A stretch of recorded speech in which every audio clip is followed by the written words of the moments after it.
Good evening, everybody, and welcome to the Realist Lounge where culture meets context. I am your hostess with the mostest, Shannon Nicole. Now, tonight is not just it's just not an episode. It's pretty much we're airing our Black History Month finale. Like we ending it off with a bang. You know, we gave you all of the context when it comes to history that you never heard of before, you never knew about.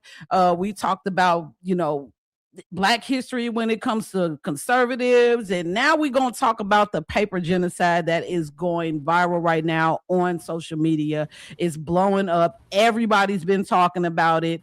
And we really want to elaborate on it. And we're going to close this month out with just an examination of this topic, trying to see like how do we get to this point, who's responsible for it, and how do we move forward. We do have a few guests that's a bit on CP time. We're gonna just call it what it is.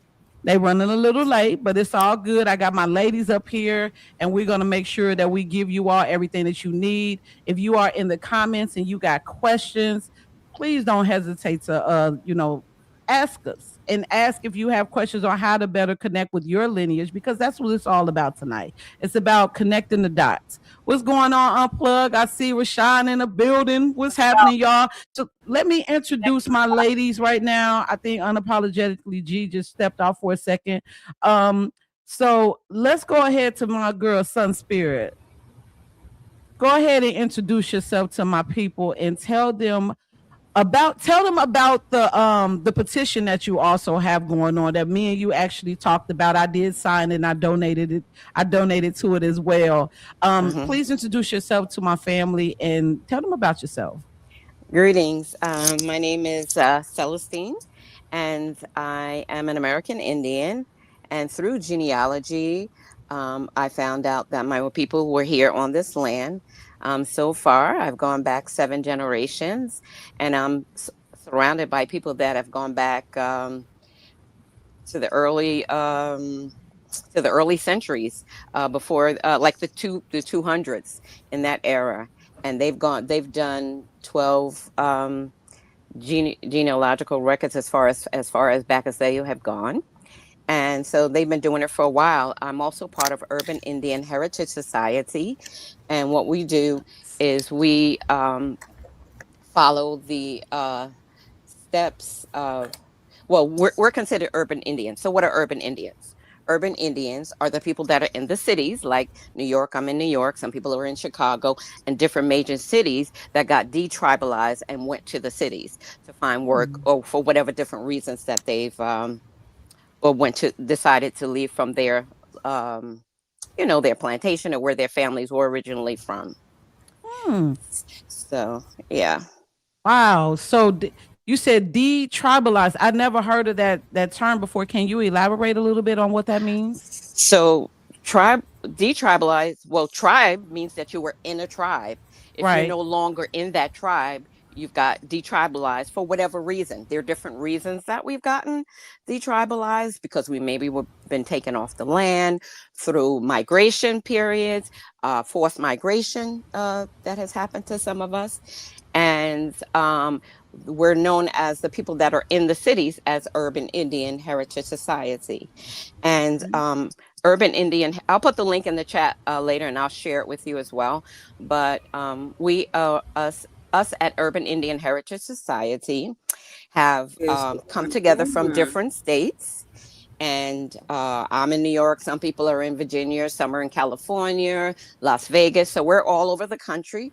We came together to write this petition from Urban Indian Heritage Society. And Urban Indian Heritage Society is about preserving our history, strengthening our community, and reconnecting families separated by misclassification. Wow. Wow. That's cool. So have you always known that you were an American Indian? Is this something that you found out later in life? Well, it's funny that my family didn't tell me that, but through my cousins, we always talked about, oh, she looks Indian. Oh no, she looks Indian. She got Indian hair and stuff like that. So I knew about the Indians, but I never saw myself as the Indian.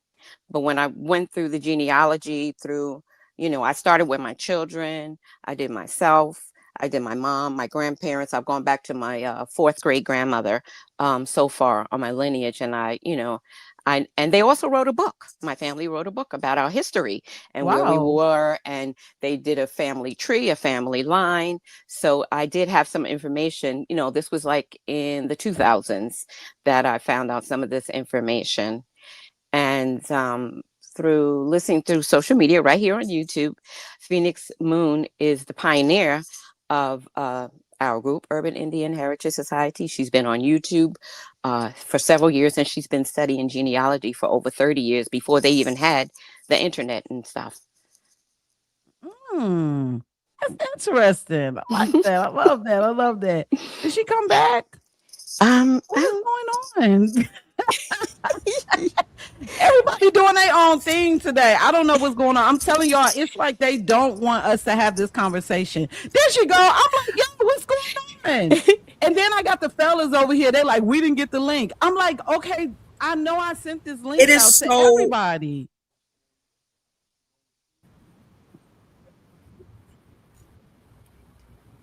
You there?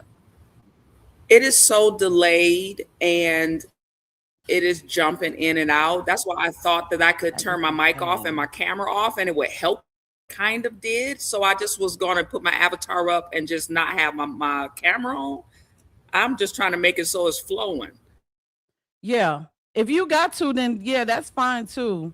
Cause like I be a couple people be having issues when it comes to that. I don't know what StreamYard, they need to get it together because listen, I am a paying customer. Okay. This ain't free. Okay. I'm gonna need y'all to make it happen. Make it make sense. I apologize everybody in the chat. We having a bit of technical delays right now, but we will get it together. The ladies is getting it together. What's going on? Somebody said whack. Okay, you whack. Shut up. What's going on? How you doing? How you doing? Everybody in the chats. Is that Also, just so you all know that this is an open forum. So if you are interested in joining the panel and having a conversation, whether you are with the agreeing side or whether you're with the opposing side, you're more than welcome to join the chat. Just so you know. Couple people stop talking about me. What are you talking about? Oh, somebody says you look like Jim Jones. Was that you?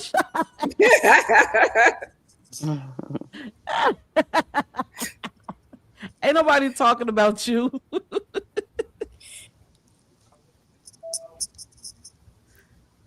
Oh, they're making me mad. What's going on? We're just gonna play some music until Okay. everybody get everything going on, y'all. We gonna play some music. It's some stuff going on, and then I got other people that's coming by. So we just gonna play some music. The Realist Lounge, hosted by Shannon Nicole, where culture meets context.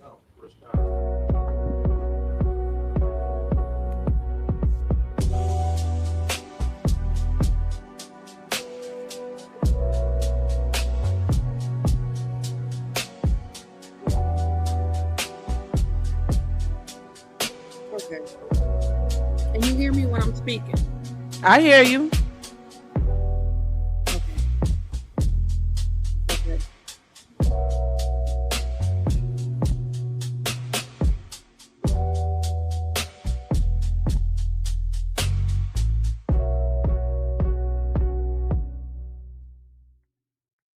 All right.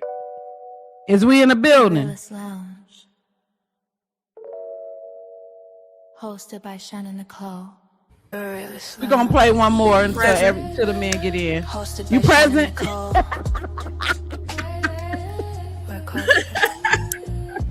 You said present. Hold on, y'all.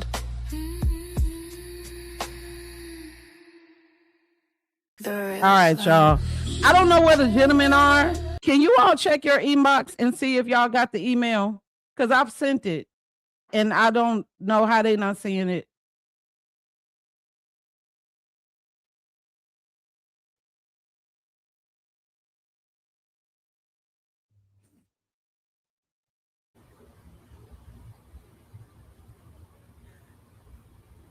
I don't have much historical data from my own lineage. I'm just talking while we entertaining, while we waiting on the Well, guys go to come ahead in. and talk while But I you would like to entertaining so say I that can Jesse figure out. Jackson was a damn liar. Yeah, he definitely was a liar. So was Melvin Herskovich. Okay, So was Jesse Jackson was a damn liar. talk about it. He was an absolute Talk about it. dirty, low down, boule, inside dirt dog, smear blood on my shirt, wasn't nowhere around the shit when it was. Oh, sorry, we on YouTube. Wasn't nowhere No, you around it ain't. when it happened. You can say whatever you He need to took say. over for Marcus Garvey. He You took can say over for whatever. Marcus Garvey, who started the Back to Africa diaspora bullshit.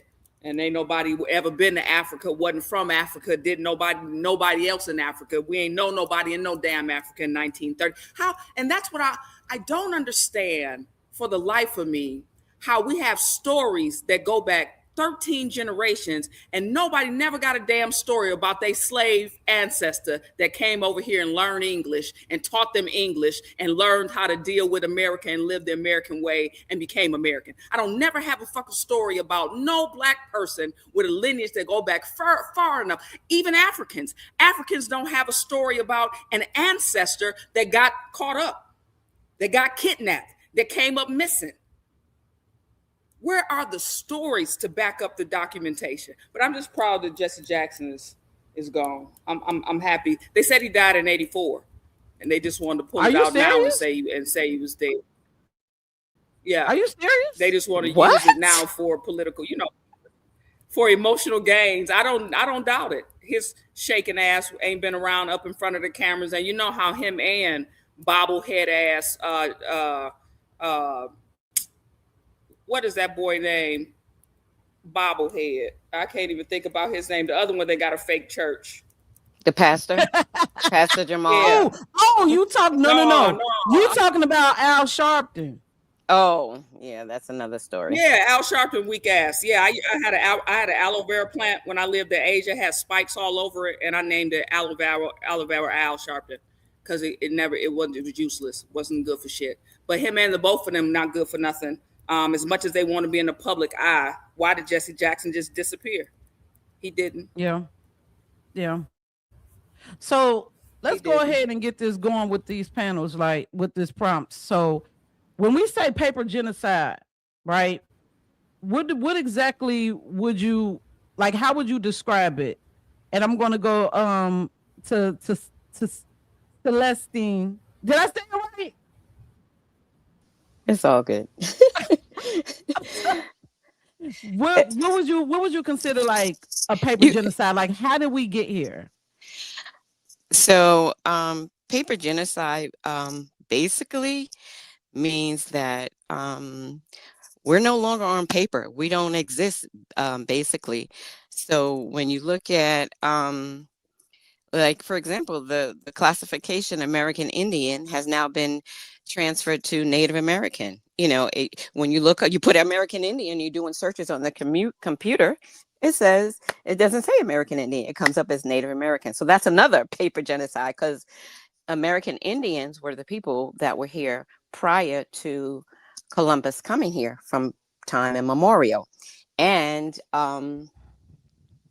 we've been here since then. The Native Americans have been here since the 70s. So, yeah, the other thing. So let me just give you this definition that we wrote down. 1 second. So when it comes to paper genocide, according to AI overview, is the intentional and systematic erasure of a group of people from historical, legal, and census records to make them appear extinct or non-extinct. It involves destroying or altering documents to wipe out indigenous or they say minority, but we're not the minority identities. Yeah, I always thought that. Yeah, and especially during one of the things that took us out was the Racial Integrity Act, which was this man right here. Yeah, Walter Plecker. He was in the Virginia area, and he was the one, I believe, that initiated the paper genocide through vital records. And he wasn't the only one that did paper genocide, but he was the one in Virginia. Each state had their own registrar in the vital records that did their paperwork and did the misclassification, because he let it be known that's what he wanted done. Yeah, he took the show on the road. Like, he was going from state to state, city to city, altering birth certificates, death certificates, making sure that people who may have passed away were not classified as who they originally were. If you ever hear that story of that, it's a interracial couple that I believe is called Loving versus Virginia or something like that. You know Yes, what I mean? yeah, that's, I believe, I haven't gone down that line. That's one of my relatives. Because Really? yeah, because she's I don't want to say my surname online, but if you know her real last name, I have that same surname. I don't mind telling you offline. But I'm just looking through the paperwork, knowing I never met her in person or anything like that, but I know the story and it was a movie. Yep. So yeah. It was Loving versus Virginia. Now, for the people in Right. the chat, this is Walter Ashby Plecker. If you have never heard of this man, please look him up. It's so crazy because he was so behind the scenes. This is literally like the only picture we got of this fool. This is the only picture that we find. So Walter Ashby Plecker, he was a physician in the first Virginia State Register of Vital Statistics, a position he served in from 1912 to 1946. He was also a promoter of eugenics, so he was very racist, and he was what they call an Anglo-Saxon. He was in the Anglo-Saxon group, and if you don't know what the Anglo-Saxons represented, we're gonna get off into that. Let's just say that they not like our wonderful white Americans that we have today. They didn't want no racial mixing at all. They did not like that we was mixing with races, so much so that they created things like the Preserve Racial Integrity Act, because they did not like the fact that when they noticed that there was Black and Native Americans and American Indians, we're not even gonna call them Black no more. When there was white people and Native Americans and American Indians that was mixing with each other, they did not like that. So they had to create this Racial Integrity Act in order to not only stop the racial mixing, but this was also a time when the Indian Removal Act was taken, around the time that the Indian Removal Act was taking place. There was people who were being moved off of their land, and in order to make sure that the Dawes Rolls was done strategically to give certain people land and certain people certain rights, they wanted to make sure that the American Indian was not on there. So they started classifying people based upon the one drop rule. Am I saying this correct? Yeah, you're saying it right. Yeah. I would also like to add, one of our brother Ishmael Bey, he has a website and he works together with us at Urban Indian Heritage Society. And this is his definition of a breakdown about paper genocide. So, and his website is firsttribenation.com. And I'm just going to take a snippet from it. It says, blood, betrayal, and gigabyte genocide. The digital social media war on the urban Indian. We have no friends.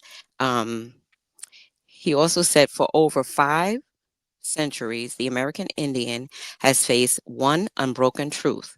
We have no real allies. Since the first ships landed, we have been rewritten, renamed, and reclassified out of our existence. In today's world, the erasure continues not by words or musket, but by hashtags, algorithms, racial labels that serve the same colonial purpose to bury the indigenous identity of those who do not fit the image of the mainstream image of America. Wow. And we just got a joiner. Okay. Steve Natural, what's happening, man? This is one of the hardest working men on TikTok, I swear. You want to mute yourself? How you doing, sir? I'm good. I'm just trying to get all this set up. I ain't been on StreamYard in a long time. Listen, I'm fairly new to it.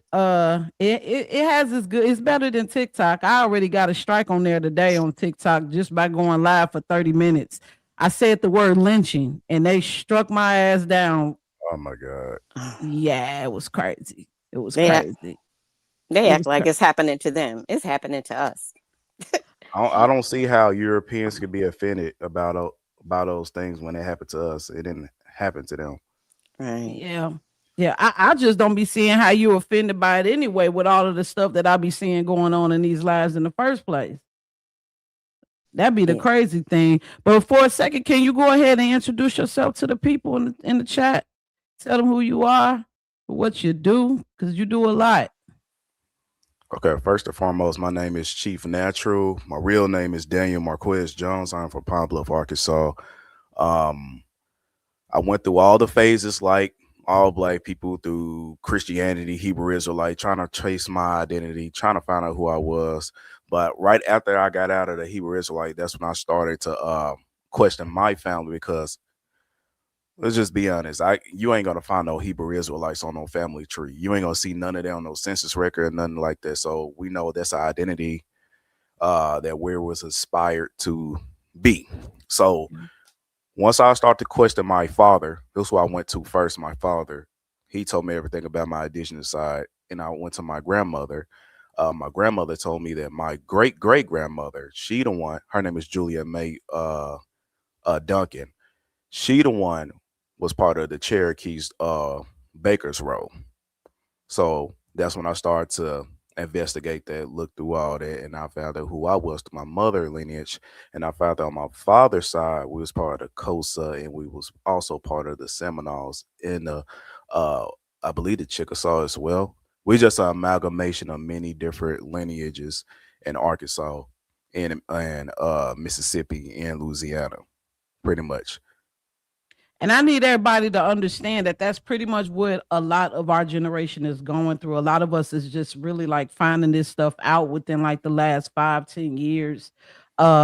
Just finding out from our family members. A lot of our family members, they never told us these things. We always heard we had Indian in our family, but we never really understood what that was. And I'm one of those people who didn't find out till after the woman who would have been able to give me more information about it was gone. Like my grandmother, I found out on her side that we had Choctaw.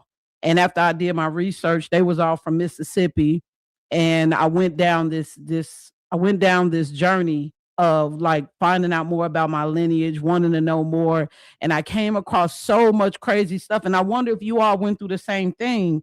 I started noticing that they were changing up the classifications of our races based on our skin tone.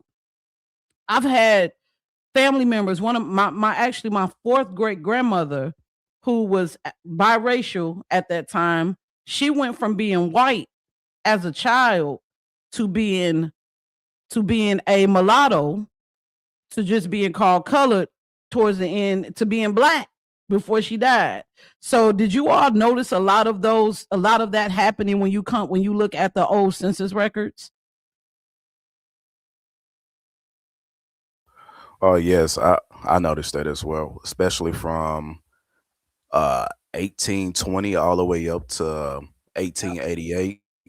I'm missing a lot of census records. The main census record I see from my family is mainly 1830, 1820, 1840, 1860. Some reason it skips 1870. So we all should be missing 1890 because we know what happened to that one. They destroyed that one, and Right. we missing I believe 1940 as well. Really, after 1890, that's where we was able to self-identify.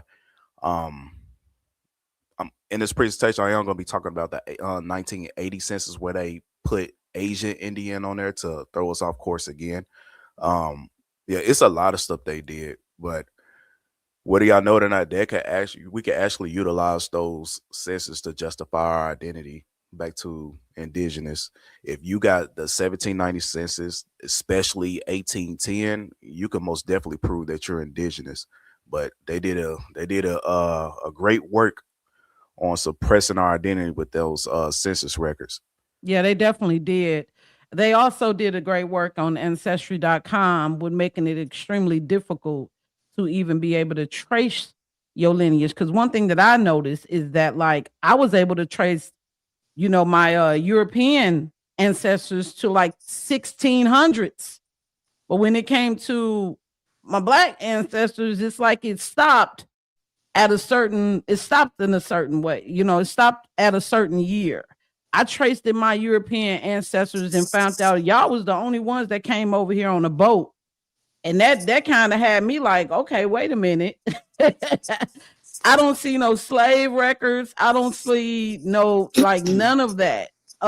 So I guess what it comes down to is that, like, somewhere down the line they removed some stuff from us. There was like a great reset that a lot of people aren't aware of that took place on a worldwide scale already in 1812. That's going to be something that we're going to be talking about next month when it comes to the Tartarian civilization and certain things that took place when it comes to them literally resetting humanity in such a tragic way, which may explain our relationship with Russia. That's for a whole nother conversation. But when it comes to the paper genocide, and you hear that, what can you tell us more about the paper genocide, how it identifies with our identity and our lineage? And I'm gonna go to unapologetically G on that one. You with us, sis? I don't know where she went. Chief Natural, go ahead. Hey, can you skip me for 1 second? I'm trying to connect this to TikTok too, so people can watch it as well. Okay, I want to add, Shannon, this is go ahead. Celestine, that yes, to your question about the different classifications. Yeah, my birth certificate says Negro, grew up as Black, and my ancestors say something different. So yeah, the racial classifications on these forms and everything changes every year, which is suspect anyway. Yeah. And as far as I know, we're the only people that have been misclassified every so often throughout since they came to colonize us. Yeah, and this wasn't just social labeling, y'all. This was birth records changed, lineage rewritten, death records changed. Um, did you all ever hear something about the fact that the Church of the Latter-day Saints has our records? Yes, that's the Mormons. So the Mormons have all of our records. And also the Mormons are out of Utah, and the family centers that are in each state. It might not be called family center, it might be different, but I know New York is called family center. When my relatives started to do some of the research, they went to the family center. You can go there, sit down, and look up your people's information. Another thing is they have the library edition where you can go to the library and you can look up information on your family as well. That's crazy. Unapologetically, G, are you still with us, sis? I think she might be paused. All right, so let's hop into Of course I am. I'm sitting over here listening, waiting my turn. Well, I called you.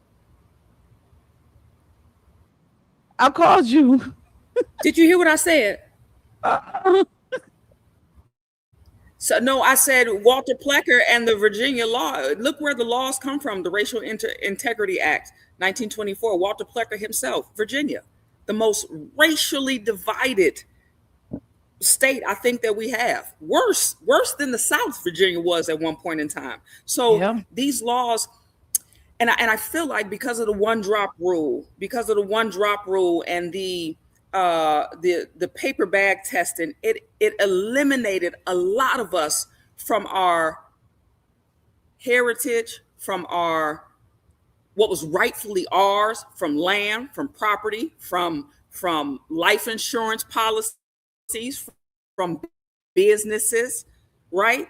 Some of those people, blacks and whites, were married. They went in there and changed. Black women was having babies by themselves with no husband. And they was locking folks up, y'all. So some of what our roots have been, right. Now, I don't know if y'all are aware of Elizabeth Warren. It was not allowed to happen. And what has happened since? Yeah. Well, she just is a mother. She just the same Indian as Jesse Jackson ass. You talking about Elizabeth Warren? Jumpo was teasing her, calling her Pocahontas. You know what's crazy? I don't know if a lot of people know this. Like when it comes to the Racial Integrity Act, they got something called the Pocahontas exception, and that's probably why Trump called Elizabeth Warren. That is correct. Pocahontas and Jesse Jackson belong to the same tribe. Let me show y'all what the Pocahontas exception is, because see, the Pocahontas exception, in my opinion, I believe that that's what we're dealing a lot with right now when it comes to a lot of people who may classify as being Native American, but you don't look at all Native American. Now, granted, there are some non-melanated Native Americans. There are some lighter skinned people who could possibly be Native American, but y'all, some of y'all, like Elizabeth Warren, is just European. And because she has maybe a drop, or she's able to be one of those people who fell under the Pocahontas exception, she's able to be classified as Native Americans. And I also don't think that you all know that they do get benefits. They get a lot of great benefits as well. A lot of great benefits. So the Pocahontas exception, existing laws had allowed any person with 1/16. Do you know how small that is? 1/16 or less of American Indian blood, and no other. Meaning you couldn't have, nobody could have been having jungle fever back then. None. No jungle fever. All right. If you was able to identify as white, and this was because many prominent white Virginia families had long espoused themselves to be descendants of Pocahontas and John Ross. What the hell does that got to do with the price of rice in China? That's always my thing. I hear you. Also, keep in mind that the Native Americans have federally regulated activities, and which is a little bit different than American Indians. So just keep that in mind. And they don't follow kinship. They follow membership. They don't follow our laws either. Right. Yeah. They have their own laws. Mm-hmm. So when you say that they have, I'd like to know how the hell they follow 1/16 of the blood trace when we just found out about DNA. Well, not only that, I'm curious to know where they get this whole blood quantum shit, because that was some racially motivated thing that was put in place anyway. So to see that you all are using that today to talk about who's Native American or who's American Indian and who's not, that kind of really already shows me where your frame of mind is. Because blood quantum, when people think of blood quantum, they think that they actually taking your blood, and that's wrong. Blood quantum ain't nothing but paperwork to show what your lineage or your connection to a specific tribe is. So just because my lineage may show that I'm going from white to black to colored, like how would you even be able to know? These are some serious questions that we got to talk about, family. Are we saying that we don't have any non-melanated Indians out here? Absolutely not. But what we don't like is when melanated people are saying that they are also American Indian and they're completely being discredited. Chief Natural deals with it all the time. Being disrespected, called a pretendian, called that they less than this and less that they lie. What do we need to lie? What do we gain from this? Aside from the fact that we're realizing we've been lied to all this time. More insults. What exactly right? What is the game for us to proclaim that, but other than people coming against us? And that's what's been happening. Have y'all noticed it? Did you see the Haitian lady who sat on the podcast and called us dirty black Americans? Bitch, the audacity. Mm-hmm. The absolute with your dirty feet ass. I ain't gonna give her too much shine. Mm-hmm. But the audacity, it's like, So now because we just want to be, we want to be who we supposed to be, Americans, and we delineating from y'all bullshit. They are so Why are you they are mad at so us? threatened. They are so threatened by us. Why you think that You is have to be though? threatened by us. Look, every brown person that has deflected, refugeed, or made their way to America has done that with the thought of us in mind, but they will never give us the credit. They know exactly what we have done, what we have. I take that back because I don't think most Black people know all of the accomplishments and patents and inventions that Black people have created and the systems we have put in place for this whole world to operate at a different level. So, but they know that, and there would be no.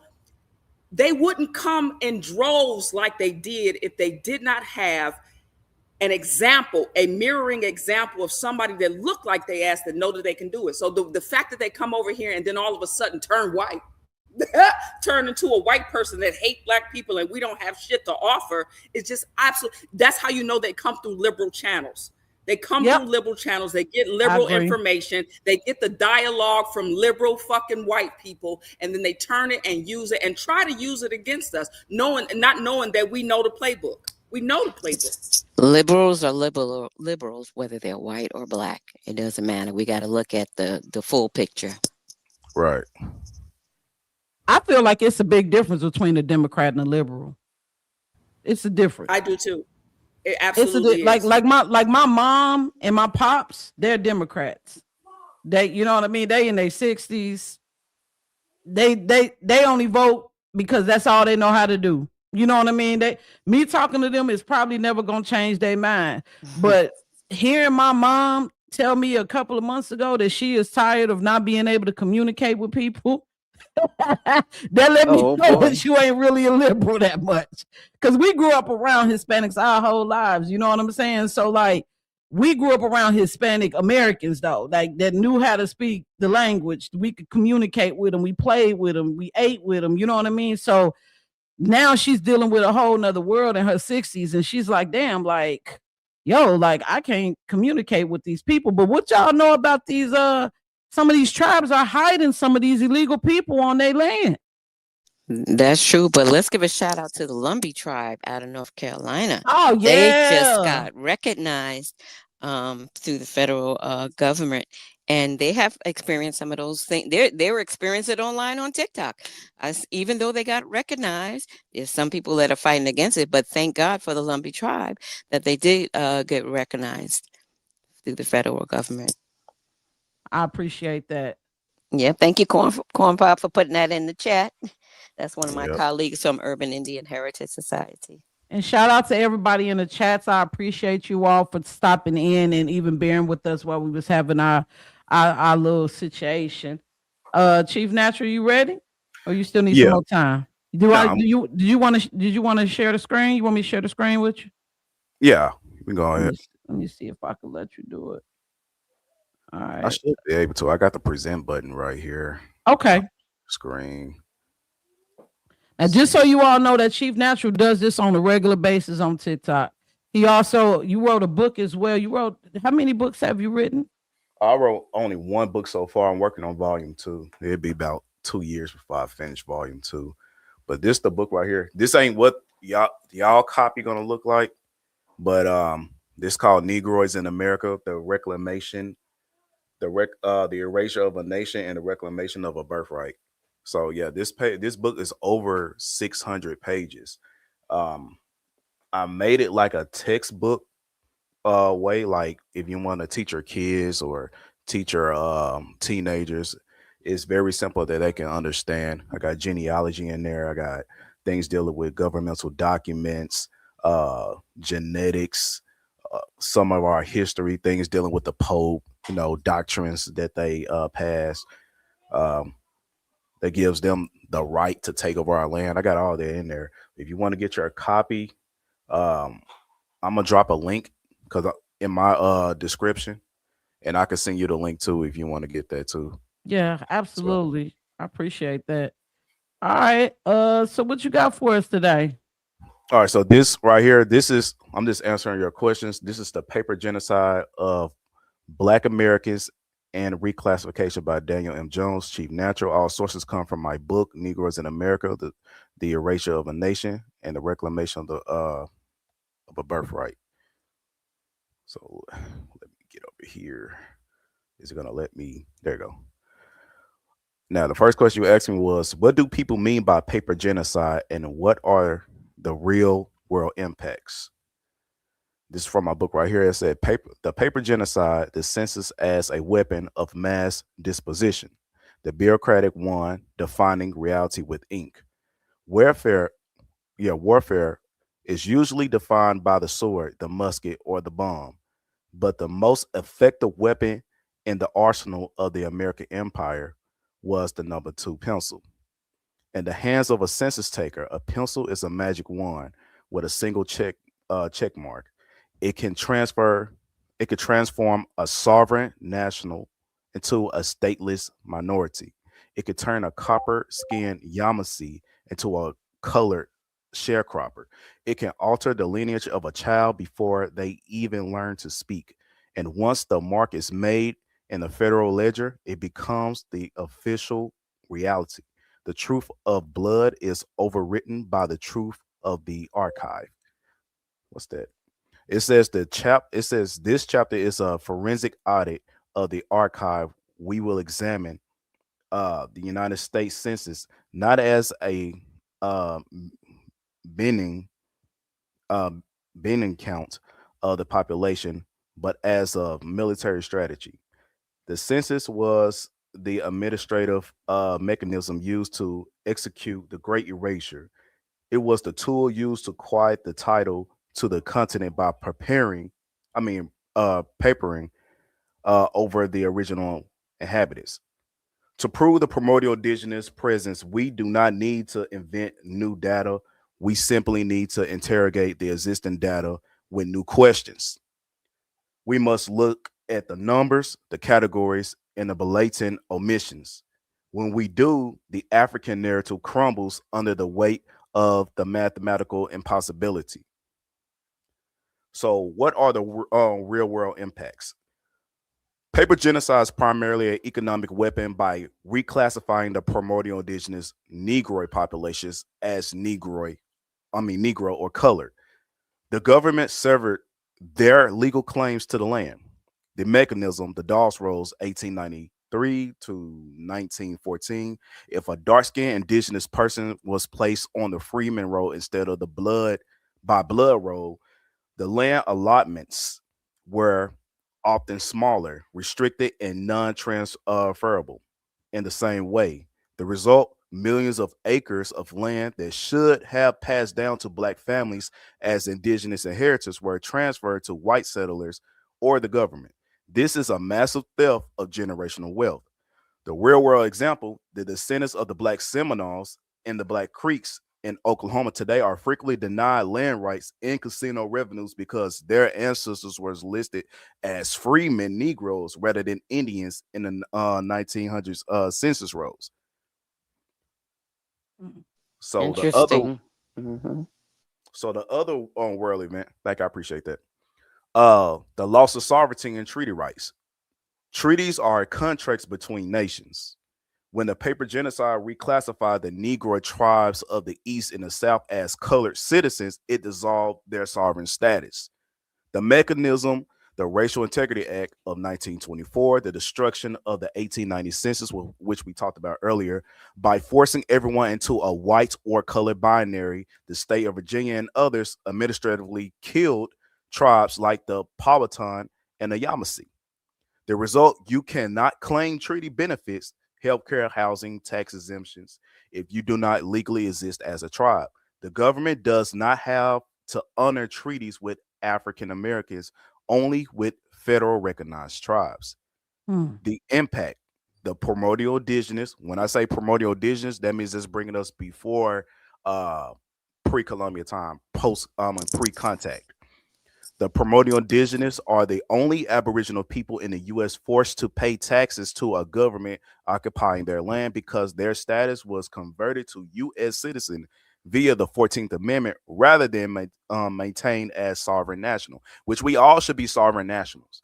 We shouldn't be United States citizens whatsoever. We shouldn't be paying taxes. And this is how they made the Indian pay taxes.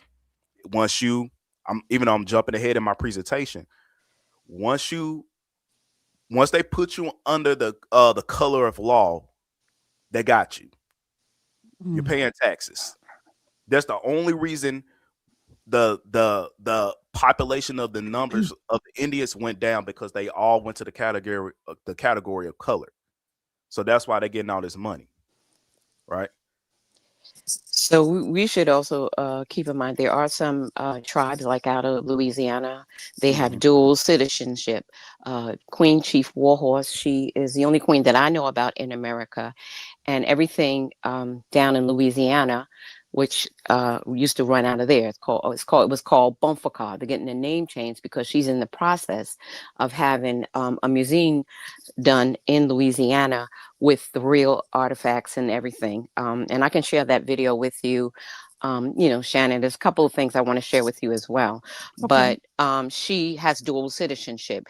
Her seventh great grandfather fought in the war during Andrew Jackson's time, and they won the war. And during that time, I believe it was like the 1830s, that they got dual citizenship because of that during that time. So you have to look into to see. She has a citizenship, she has her tribal members, but she also has dual citizenship with the United States.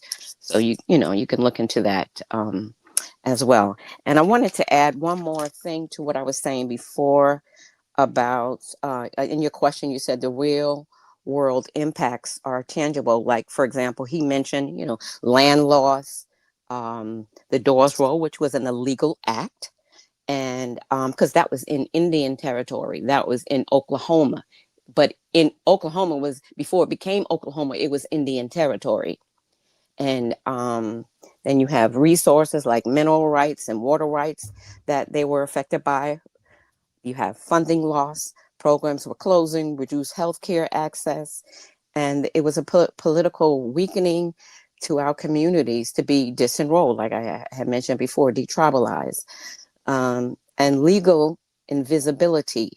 We exist socially and physically with limited and limits to enforcing our particular rights and standing, partially because we're not in our right standing as our ancestors was. And through that, to answer further the question, this also puts in the misclassification, because we all got misclassified when we during the Trail of Tear times, some of our family members went to Oklahoma, and they got to identify, as Indian, or however as you said, freedmen over there. But then when you stayed back on the land, you couldn't say you was Indian. You had to misclassify yourself on purpose to be able to keep your land. So it was like a catch 22. So misclassification, when it comes down to it, shows their initial intent to purposely misclassify us. Yeah. That was done by Phoenix Moon. That I just wanted to quote her and give her credit for that definition. Shout out to Phoenix Moon. Hold on real quick, and then I'm gonna let Chief Natural finish what he was doing. I see paperwork is here. Paperwork, you have to connect your mic and cam before I can add you to the stream, if you can hear me. Food just came in, and then we also got my girl Naturalista, who's also here. Well, she just dipped off. But Food, you here? Say hello to the people. Am I good, or is my shit fucked up? You need to turn your shit landscape, bro. I'm on my phone.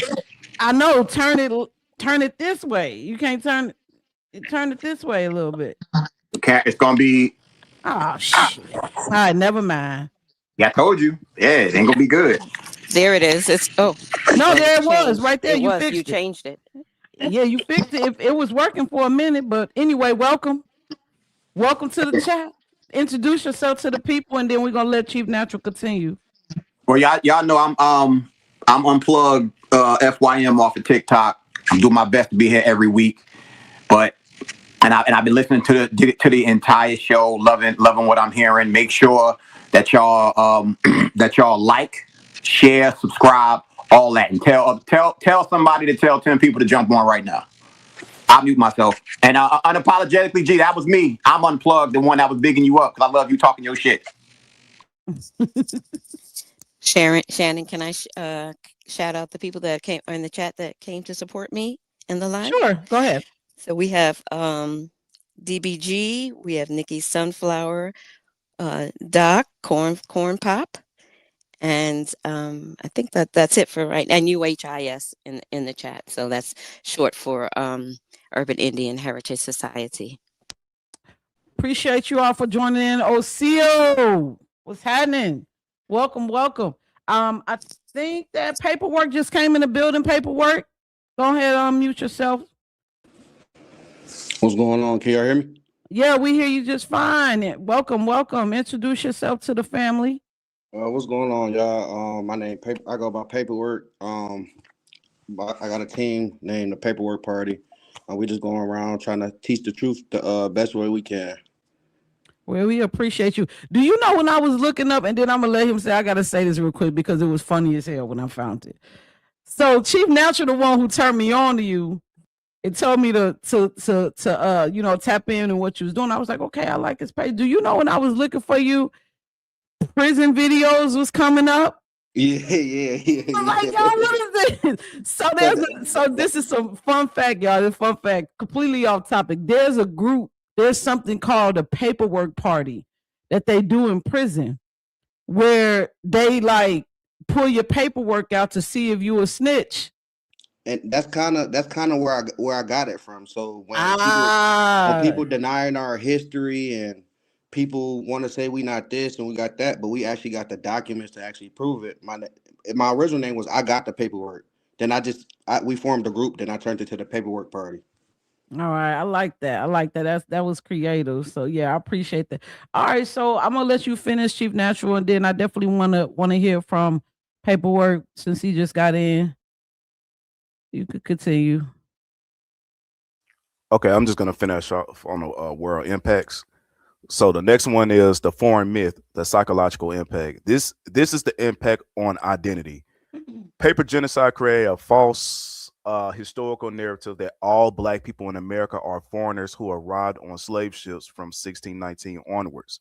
The mechanism, the suppression of proto-Negroid fossil evidence such as Lucia, Veroman, Calaveras skull, and there's plenty more too, and the scrubbing of the census records pre-1850 1850 that show Indians of dark complexion.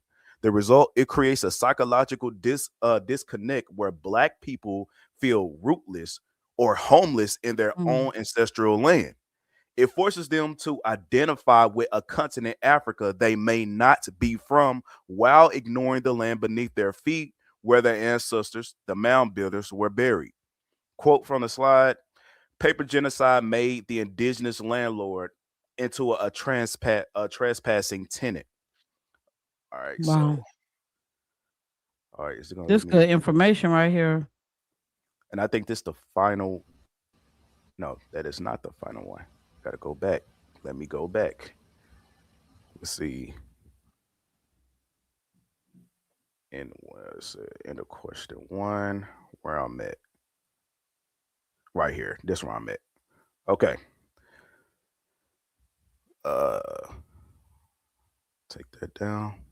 Okay, here we go. It says the genealogical dead ends, the erasure of lineage. For modern Black Americans trying to trace their roots, paper genocide created a literal firewall. The mechanism, the burning of the 1890 census, which contained the specific, can't say that word right, don't laugh at me, specific tribal affiliations of many Black people, in the 1920s policies of registers like Walter Plecker, who changed birth certificates from Indian to Negro. The result, a Black person today might trace their family back to the 1900s, but then the trail goes cold or switches categories. The paper trail says Negro, while the oral history says grandma was an Indian. The paper genocide makes the oral history look like a lie, even though the paper is the fraud. The Damn. exclusion from reparations and judgments. When the U.S. government is forced to pay for past crimes against Native Americans, the reclassified people are left out. The mechanism, the Indian Claims Commission, 1946, the government paid out millions of dollars to tribes for stolen land. Here's the real world impact. These payments went to the by blood descendants, often mixed whites or lighter skinned red Indians. Yep. Even though we're the red Indians, but they're called the red Indians. It says the descendants of the freemen, which is the primordial Negro types, were told they were not eligible because their ancestors were not on the blood rolls, which is the blood quantum. The irony, the government used its own fraudulent paper, the Dawes Rolls, to justify not paying the people they stole the land from. And this is my primary references for the slide because you didn't see the official sources. So I just pulled from the sources. But this is my sources page. You clearly see Walter Plecker, the letters, quotes from the official instructors to the county clerks. Plecker wrote, and there are no descendants of the Virginia Indians claiming to be all Indian. They are all mixed with Negro. We are compelled to classify them as Negroes. Secondary source, clearly see that. Dawes Rolls, Freeman Rolls, and the question one. All right. So and thank you for that. I appreciate you for sharing that information with us. Now, when it comes to the Dawes Rolls, can one of you all explain exactly to the people what the Dawes Rolls is? Paperwork. I'm gonna start with you since you just got in. What all do you know about the Dawes Rolls, and how can Black Americans be able to go and look at those? Paperwork. Yeah, y'all can hear me? Yeah. We hear you now. So like with the Dawes Rolls, it's kind of, how can I explain this? So when the Dawes Rolls came, they were disenfranchising some majority of the so-called Black people from the tribes. So when a lot of people say they got people on the Dawes Rolls, when they actually check back, it's a lot of European people. So me personally, I really don't use the Dawes Rolls or make the Dawes Rolls a big thing as far as connecting back to the tribe, because at that time when the Dawes Rolls came out, a lot of our people were already taken off the tribes or labeled as freedmen, or just simply reclassified as Black people. I'm glad that you said that, because I'm telling y'all, like, one night I stayed up to about 5 a.m. in the morning when I saw that my family had Dawes Rolls in their information on ancestry.com. If you all have any way of getting on ancestry.com, you can look this information up. If your family applied for the Dawes Rolls, which a lot of our families did, some of our families were accepted, but if you look at the interview process, it is enough to piss you off, because you got to think about it. These were people, a lot of these people did not know how to read. A lot of these people did not understand the questions, and they were asking them questions, and some of the questions were different based upon whoever they were asking them. And I was reading them, and I'm thinking to myself, like, this person is 80 years old. Why are we interviewing them about land that they're owed, or benefits that they're owed? So it'll piss you off. And then on top of that, you'll be able to see receipts that'll show you what part of your family is actually Native American, and it'll also show you whether or not your family was accepted to be on the Dawes Rolls or whether or not they were rejected. And I'm telling you right now, there were a whole lot more rejections when it came to melanated people than there was exceptions. Like, you had to pretty much be 100% Native American.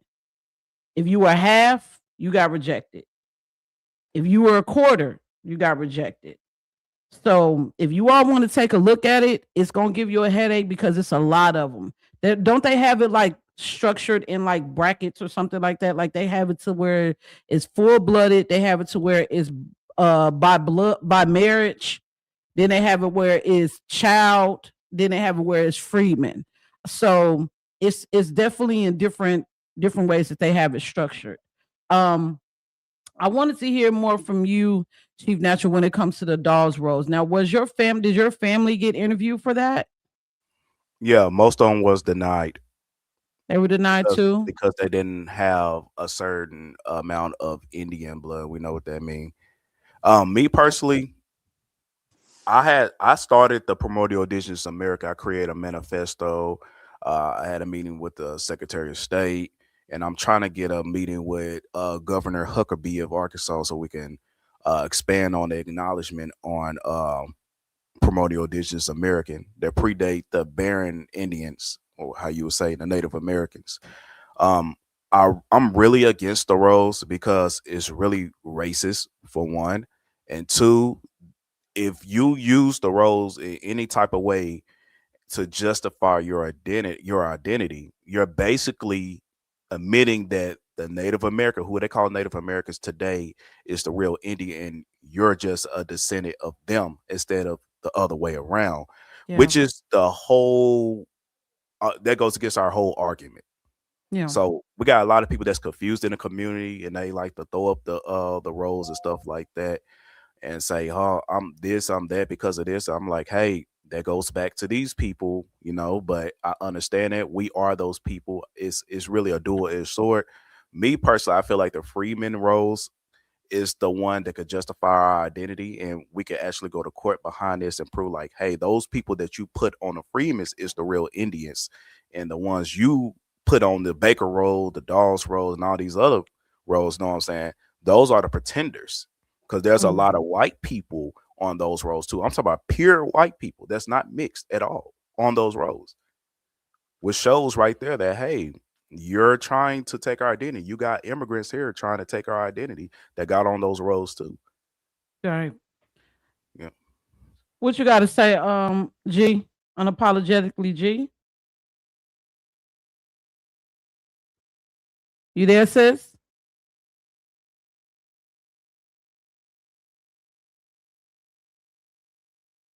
Okay, I don't know where she went. Unapologetically, G, are you with us? Okay, I don't know what's going on. I think her stuff is messing up right now. Okay, so when it comes to the people who are responsible for this paper genocide, can you give us a couple of names that maybe some people could possibly look into? In reference, who could have possibly, aside from Walter Plecker, are there any other names? Any black people that were responsible? We know about Jesse Jackson. Who else? I know about W.E.B. Du Bois. Anybody else that anyone else needs to possibly look into that has something to do with the reclassification process? Marcus Garvey's ass. Marcus Garvey? The Back to Africa diaspora. And also Dred Scott as well. Dred Scott. Wait a minute. Dred Scott is the guy from that's the reason he's the one who fought for us to have. Hold on, I said the wrong name. Hold on, because I'm like, he would have been dead by then, wouldn't he? Unplug, you got something to say? Anything you would like to add?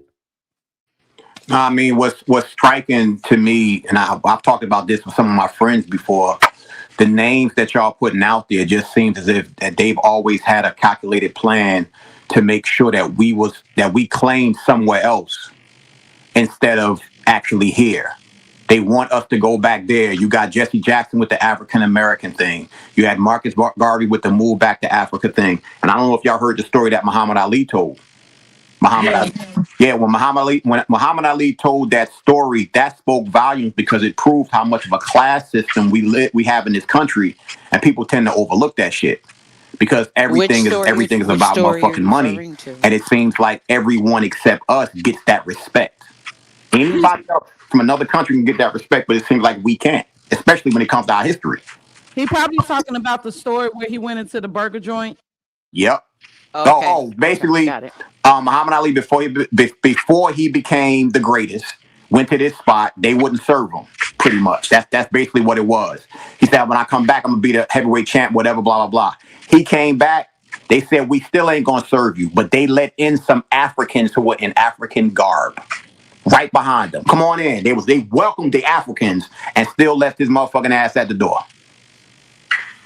And you know what's so weird to me? Like, why do you all think that they favor? And I mean, like, looking at, I've been looking into like a lot of old articles and doing this blast from the past thing on my page. And they really did not look, they looked down on Africans. Like, they looked down on them probably just as bad as they looked down on the red man, because that's what they called American Indians. They called us the red men. They looked down on Negroids. They called them Negroids, and they looked at them like they were just animals, barbarians. And this is not even just in Africa. This is in Australia. This was in Peru. Because see, I don't know if people understand. Like there were melanated indigenous people all across this planet. Peru was doing the race mix and shit too. Australians, if you ever look up the Aborigines, they have like the most tragic story ever because they still are a small tribe of people and they got them living like they are like bums. You would look at them and they don't look nothing like the modern day Australians, and they living good, but they got these people living in shacks. You would think they live in a whole nother country, but they were melanated tribes of people who was just walking around their land, city free, minding their business, fishing and hunting, and they just came over there and just did some of the worst things to these people. So it's crazy to me that like now a group of people who y'all look down on so much, when they come to America, y'all want to use them to replace us or to look down on us. Do you all think that maybe they come over here with this attitude because of what has been shown to them in their other countries? Could they have been told I've heard people say that they have been told these things before they even enter the country. They tell them don't mix with Black Americans. Like I said, although the young lady said that not to put that the liberal was Black and white, it is the white liberal who has ushered them in and made them comfortable with the disrespect, made them comfortable in believing that they were above us. We haven't done that to them. We didn't bring them over here. We haven't ushered in policies. We haven't opened up our businesses to them in the manner in which the white liberal has opened up the damn near their homes to them to replace us, because they need to have somebody eat the scraps off the table. And we sis, we got to remember about the rhinos. What the narrative is. And we got to remember also we got rhinos. This is one of the reasons why I say, like, yeah, we could, when it comes to politics, it's so much deeper than red and blue, because I don't know if a lot of people notice when it comes to those dolls roles, like a lot of those people who was doing those interviews and canceling folks out were Republicans. And I did my research on this one. So we got to be very mindful that on both sides, we don't know who is for us and who isn't. And this is coming from somebody that's a conservative. So just as much as we got Elizabeth Warrens, we got people like what's his name, the old ugly dude from Kentucky. I can't think of what his name is. You know which one I'm talking about. We got a lot of Mitch McConnells. What's going on, sis? Welcome. You made it. I know. I was looking for the link. I was like, I'm trying to get on. So I'm really glad that I was able to get on before you guys. But I've been listening and I relate to so much of what you guys have been talking about. Yeah, well, introduce yourself to the family. Welcome. Hey, so I'm Miss Original Black American. I'm primarily on TikTok. So that's how me and I didn't know if I should use your government name, but you call me Shannon. I mean, Shannon, that's how we connected. I was listening to what you guys were saying, and I've had that experience. You know, I grew up listening, to my family talk about we had Indian in our family, and when I listened to my great uncle who's gone now, you know, he used to say we were never slaves, we were Indians. And at first I was like, I just thought, honestly, because just how he was, I was like, he just, maybe he's anti-black or something or whatever. My mom used to tell us that, how we ended up in Massachusetts, or my mother's line is from Massachusetts. And the story was, there was, one of our ancestors was a slave. She didn't want to be a mistress. So she ran away from the plantation, went to an Indian tribe. They got married. At that time, they were murdering all the Indians. I don't know what I can say. Can't say. They were murdering all the Native Americans at that time, American Indians. And so her and her husband fled up into Canada. They fought in the French Indian War, and they migrated back down eventually through Maine and into Massachusetts. And that's how we ended up in Massachusetts. So I looked at the Dodge rolls, but I got confused because it was saying Oklahoma, because our Georgia ancestors were saying we were Georgian Indians. Of course, my mother, my supposed ancestor, and we have his name and everything. He's from Virginia. That's the Indian. And so, but when I looked at Dawes Rolls, they were saying Oklahoma. And then a lot of the names are very, like, a lot of people have the same name. So a lot of the families have the same exact name. So Mimi, like Marie, like all these names are like, everybody named their kids the same thing, which is very confusing. So when I looked at the Dawes Rolls, I was like, oh, I see my family. But then when you look and you try to match the cards to the different family members, because it'll open up and it'll show you like which family members were in the household at the time where they were doing the Dawes Rolls. And I thought it was Oklahoma, but so then sometimes it doesn't match, or you see a name, like there's a lot of Josephs, and in my family was Joseph. There's a lot of Josephs, and there's a lot of the same names. So it's really hard. But what I did notice is I used to think, I don't know if this is what goes on in your families, but in my family, up until like my generation, the family kept naming each other after each other. Like it was always the grandfather, the grandmother, like constantly. I mean, you say it across America. And at first I thought it was just out of respect, but I kind of think it was so we could, so we could track ourselves. Because I couldn't remember my great grandfather's name. And they kept saying, what is it? But because my grandfather's name was Joseph, his middle name was his grandfather's name. And so I was able to find like at least some type of trail based on the fact that my grandfather's middle name was his grandfather. And I was like, maybe we did that back in the day because of slavery, because of all of this stuff. And we were trying to like breadcrumb it, like, okay, well, we can remember through our names. I don't know if that's just me putting together the pieces, but it's really hard. I heard about the Earl Report, which is for Northeast Indians, but I tried to look at the Earl Report and that was just very confusing.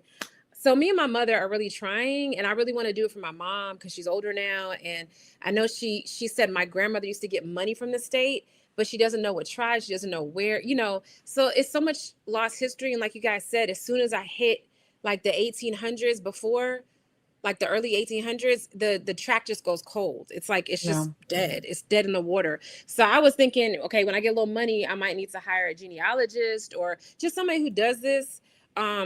Because it's just like you said, the reclassification, there's a lot of mulatto. I see that when we go back there, it goes from black and then you keep going back and it goes to mulatto. And it's like, okay, I know this is the part with Indian. So it's a mulatto with white, it's a mulatto with Indian. So it's a lot, but it's a fascinating topic. And I think we are definitely looking at things. And I think the reason is just land. Because if we do have indigenous history, we can trace it, then a lot of us have a lot of claim to land and money. Hey, earlier when you was talking about the I believe you was talking about the African American titles. Mm-hmm. You said who we should be looking to. I did say that right.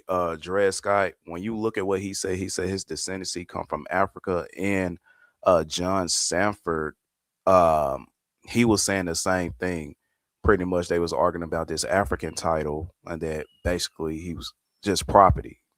You know what I'm saying? So the reason I said we need to look into that more is because Pan Africans love to use the Dred Scott case to justify us being African. They like to use that one guy's bloodline to justify us being Africans and immigrants as well. There's times on TikTok where I had to face people like that like to talk about that case. They just use little quotes that they say, oh, they ancestors come from Africa. So even though he's not saying that everybody comes from it, it's just they like to use these cases. Yeah. Yeah, like that it really kind of, gets on my nerves. Also, when people talk about, black slave owners, um, the crazy thing is that like a lot of the black slave owners, y'all only gonna give one, and that is Anthony Johnson. And Anthony Johnson was from Angola. So, you know what I mean? We got to be very mindful when we have these conversations about black slave owners versus white slave owners, because I know that that's a liberal train that y'all like to go down, just to kind of compare and contrast. And we don't want to compare struggles. We don't want to compare slavery. Slavery is terrible no matter however you slice it and dice it.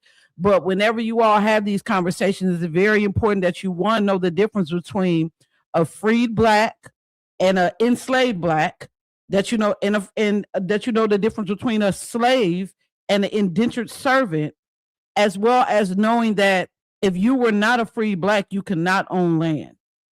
So Anthony Johnson, even though he's considered to be one of the first slave owners in the country, as well as one of the main black slave owners, he was not a foundational black or indigenous black American. He was from Angola, and we also had a lot of people from the European. We had a lot of black Europeans. I don't know if you all know this, but there were black Europeans before there were white Europeans that were coming over here. So this is why I'm saying that the paperwork is so confusing, and it's hard to kind of find what the truth is when you have people like Google, when you have search engines like Google that can change.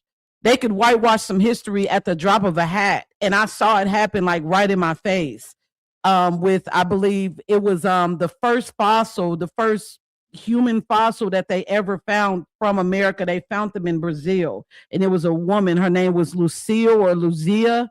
I literally saw them show what she would have looked like.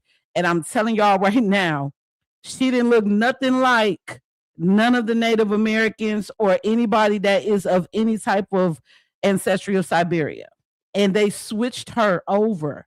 They wanted to get rid of this lady's ancestry so much. And you can look the story up. They already had it in their mind that this lady was of Negroid ancestry. There's several, you got to go through DuckDuckGo to find it. But they already had it in their mind. Do you know in 2012, they switched it over?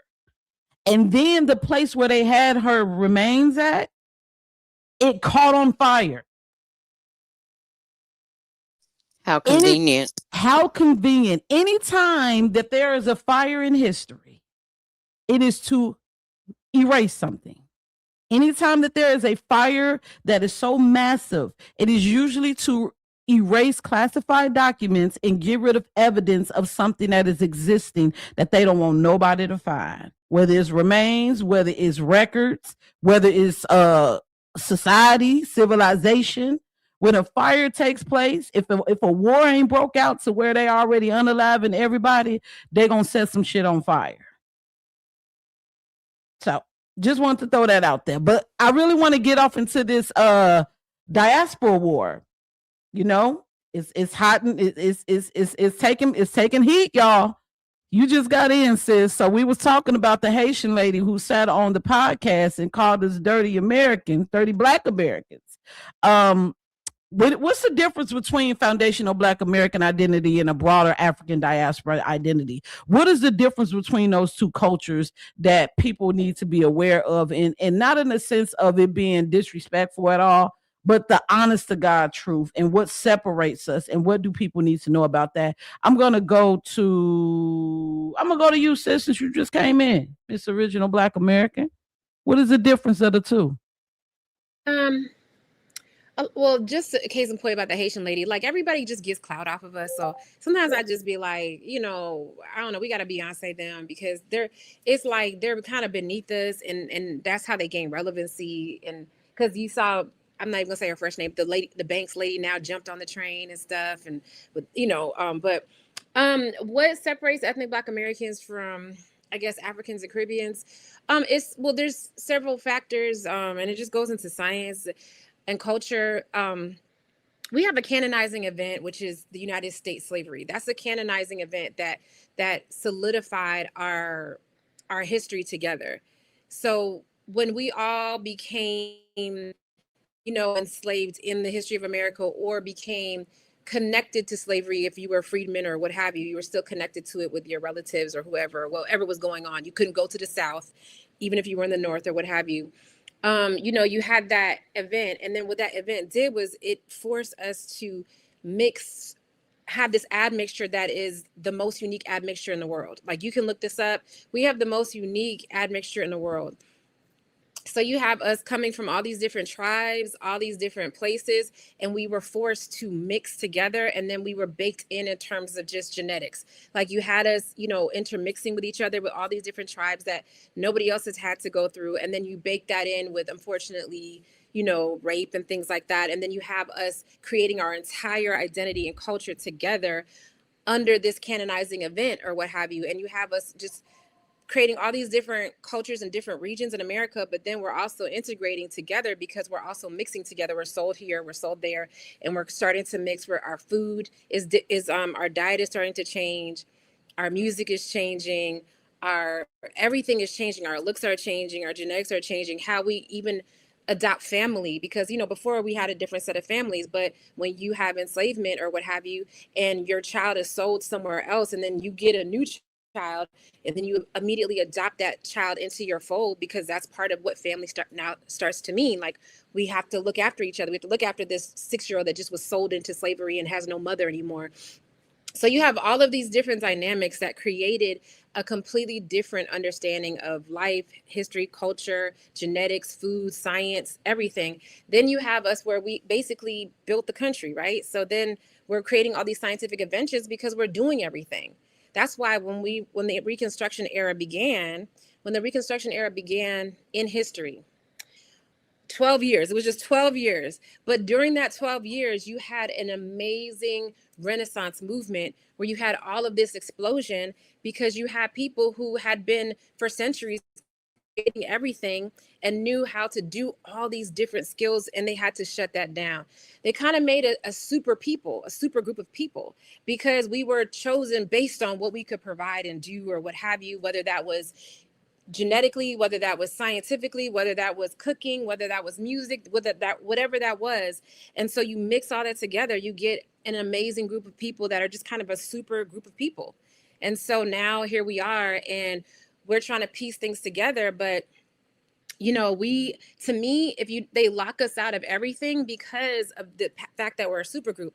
If we get ourselves together on any level, even on a slight level, we dominate that space every time, and they see it and they know it, and so they have to lock us out. That's not like anybody else. We go into golf, we dominate. We go into tennis, we dominate. We go into science, we dominate. We go into math, we dominate. So they have to lock us out of a lot of things, because if not, it's just a wrap. Yeah. So that's my 25 cents. What you think unapologetically, G? You here? Go ahead, Chief Natural. I think she's maybe having an issue. So the question you asked was, what's the I'm still distinction here. between? Oh, there she go. Oh, yeah. Well, we wanted to know what's the difference between the African diaspora and foundational Black Americans, as far as lineage, ancestry.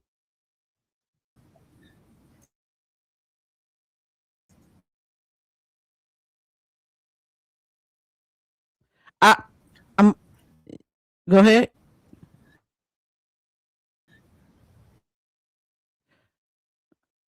We'll come back to you. We'll come back.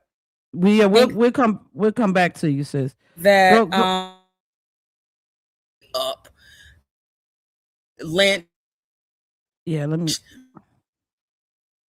All of the things for a place just to have a space in, and for them to come. She was about to go off too. I could tell. I can hear their voice.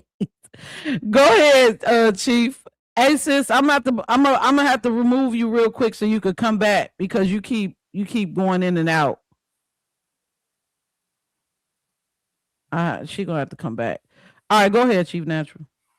I'm sharing my screen real quick. Okay. All right, so I said, can y'all see it?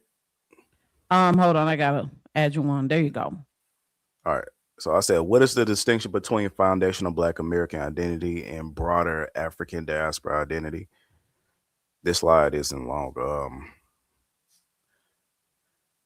The question of origin from here versus from there. African diaspora identity. This identity is rooted in the out of African model. It groups all Black people globally, African Americans, Caribbeans, Afro Latinos, continental Africans as one family, dispersed by colonization and the Mafa Great Disaster Slavery. The unifying factor is a shared ancestry traced back to the African continent. Now, as far as foundational Black American, FBA, which I say primordial identity. Now, there's some FBA say their roots go back to Africa, but I see a lot of FBA starting to deny that and take the side of the indigenous side instead of the African side. So, Would you say that those are the Sulans? yeah, Yeah. I say they're literally the same thing. I got brother Prophet. He broke that down to me. He showed me that Solon. I be saying it wrong all the time, but he said they're pre-contact indigenous people too. But I see the FBA. They're going down the same road. I see there's still a split between them when it comes Yeah. down to the African ancestry. But when I talk about FBA, if I say that I represent FBA, it's only for the primordial identity, not African identity. But under your thesis, which is my thesis, FBA identity challenged the universal African narrative. It asserts that Black Americans are not a subgroup of Africans, but a distinct Aboriginal group native to North America, which is Turtle Island. You can call it whatever you want to call it. We ain't gonna argue about it. But a key difference: the diaspora looks to Africa as the motherland. FBA in my contents looks to America as the motherland, pointing to fossil records, Calavera Skull, the Ponon woman, and colonial. Out with Um, just an examination of this topic, trying to is that something see going on? like I don't know what's going on. Oh, I think Okay, go somebody. ahead. And the pre-colonial mound civilizations as proof of local origin. I think this the I ain't gonna read all that because it don't require all that. Um, see, I just read.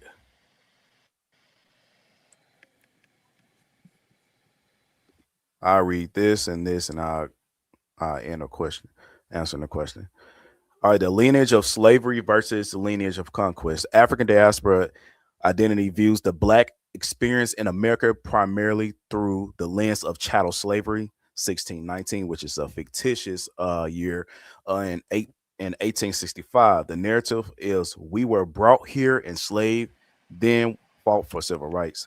Foundational Black American FBA identity views the experience as a conquest and prisoner of war status. The model argues that many so called slaves were actually indigenous prisoners of war captured on their own land during Indian wars like the Yamasee, Seminole Wars, and reclassified as Negro or colored. The key difference: the diaspora sees immigrants forced into labor. The FBA, which is the primordial, sees sovereign nations stripped of their territory and reclassified.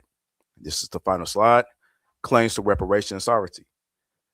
African diaspora identity often approach justice through a pan-African lens. Justice might look like global solidarity or investment in Africa. In the U.S., arguments for uh, I can't say this word right now. Equity often include all Black immigrants, Nigerians, Jamaicans, etc., under the umbrella of people of color. And it says foundational Black Americans FBA identity advocates for specific reparations based on specific lineage of people who built the United States and were subjected to its specific laws: Jim Crow, redlining, Dawes Rose fraud. Key difference: the FBA argument is lineage-based reparations. It asserts that benefits owed to descendants of the U.S. slaves and the U.S. indigenous conquest cannot be claimed by recent Black immigrants from the Caribbean or Africa, as their ancestors did not suffer under the specific U.S. government actions like the tearing up of the 1890 census or the paper genocide of the 5 civilized tribes. So basically, yeah, sound about right. Cause I just found out, I don't know if you all know this, there's been 62 new shades of black. Okay. We just had 62 new black groups added to us in 2003. 62.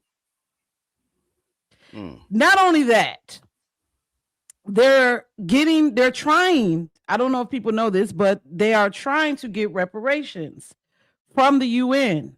Biden actually gave them the green light, and they created all of these different committees when he was in office, where they were using the story of our ancestors in order to go to the UN and ask for reparations.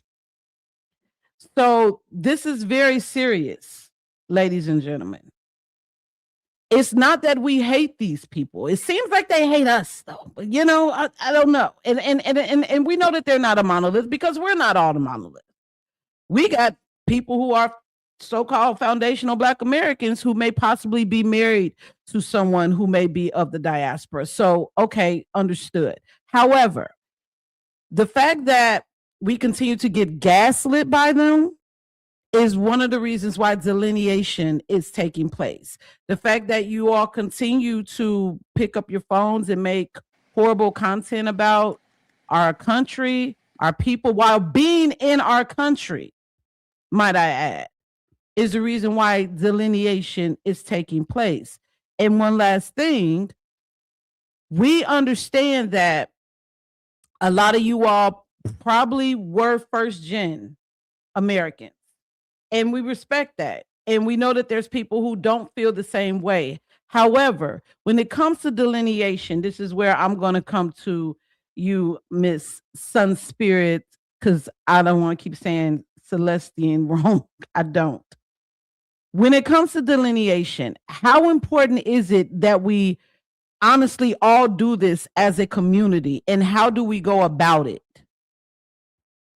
So when it comes to delineation, basically, you need to start with your family because each individual has their own specific story that pertains to them.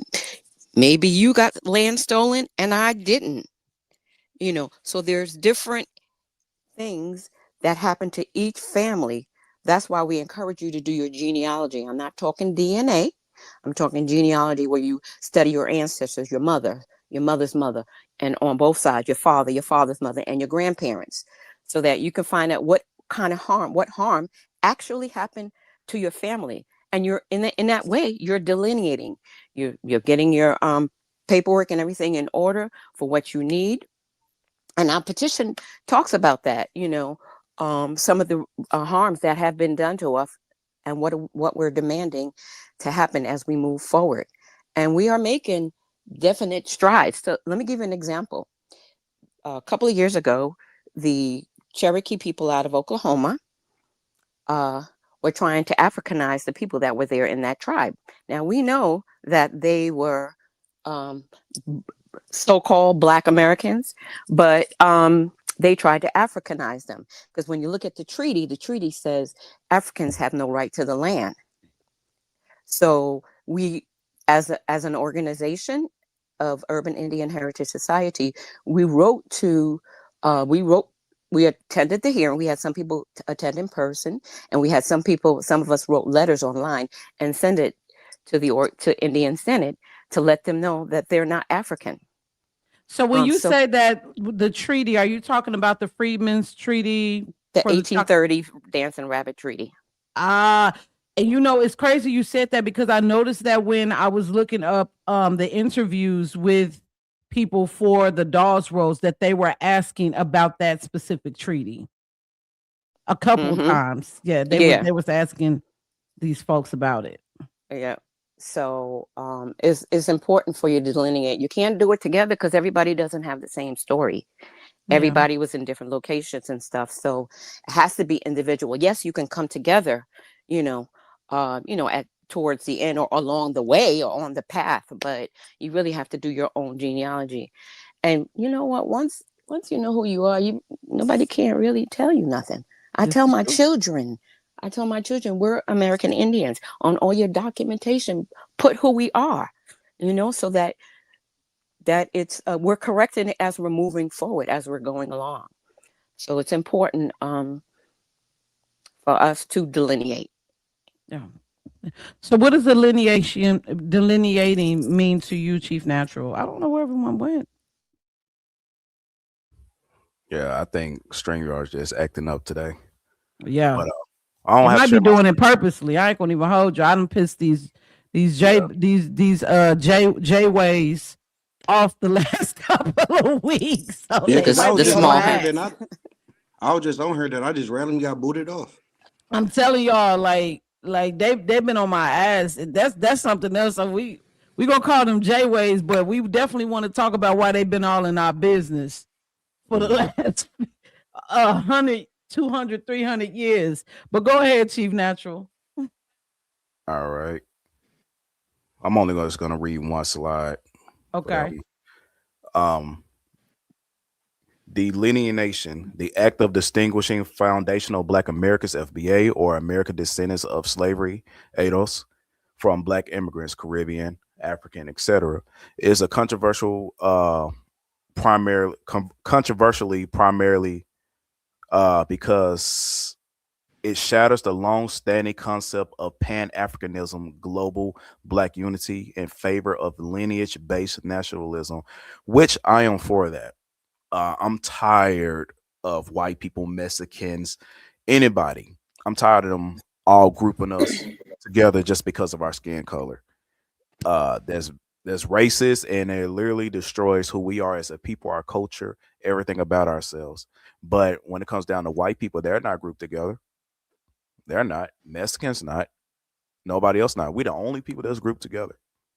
So yeah, delineation is, yeah, we need that. And the fight for reparations and resources. This is why it's important.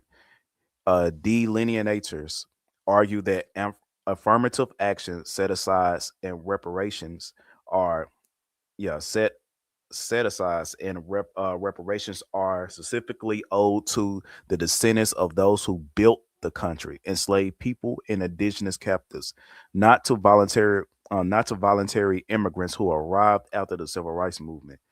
The controversy